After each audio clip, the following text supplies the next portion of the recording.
છોટાઉદેપુર જિલ્લામાં કપાસ પકાવતા ખેડૂતો માટે સીસીઆઈ દ્વારા નક્કી કરાયેલી હેક્ટર દીઠ ખરીદી મર્યાદાને લઈને ભારે અસંતોષ જોવા મળી રહ્યો છે. છોટાઉદેપુરમાં હેક્ટર દીઠ માત્ર 18 ક્વિન્ટલની મર્યાદા રાખવામાં આવી છે, જ્યારે વડોદરા જિલ્લામાં આજ મર્યાદા 25 ક્વિન્ટલ નક્કી કરાઈ છે. બંને જિલ્લાઓ વચ્ચે રાખવામાં આવેલા આ તફાવતને લઈને ખેડૂતોમાં રોષ ફેલાયો છે અને મર્યાદા વધારવાની ઉગ્ર માંગ ઉઠી છે. સીસીઆઈ દ્વારા છોટાઉદેપુર જિલ્લામાં ટેકાના ભાવે કપાસની ખરીદી શરૂ કરવામાં આવી છે. હાલમાં ટેકાનો ભાવ પ્રતિ ક્વિન્ટલ 8,060 રૂપિયા જાહેર કરાયો છે.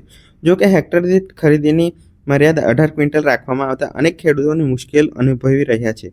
ખેડૂતોએ જણાવ્યું છે કે તેમના વિસ્તારમાં સરેરાશ ઉત્પાદન આ મર્યાદા કરતાં વધારે આવે છે, જેથી પૂરતો કપાસ ટેકાના ભાવે વેચી શકાતો નથી.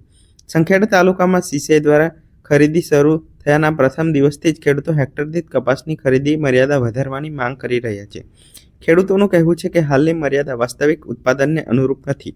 આ સાથે ખેડૂતો દ્વારા એવો આક્ષેપ પણ કરવામાં આવી રહ્યો છે કે વડોદરા જિલ્લાના ખેડૂતો છોટાઉદેપુર જિલ્લામાં કપાસ વેચી શકે છે અને તેમના માટે હેક્ટર દીઠ 25 ક્વિન્ટલની મર્યાદા લાગુ પડે છે, જ્યારે સ્થાનિક ખેડૂતો માટે ઓછી મર્યાદા રાખવામાં આવી છે.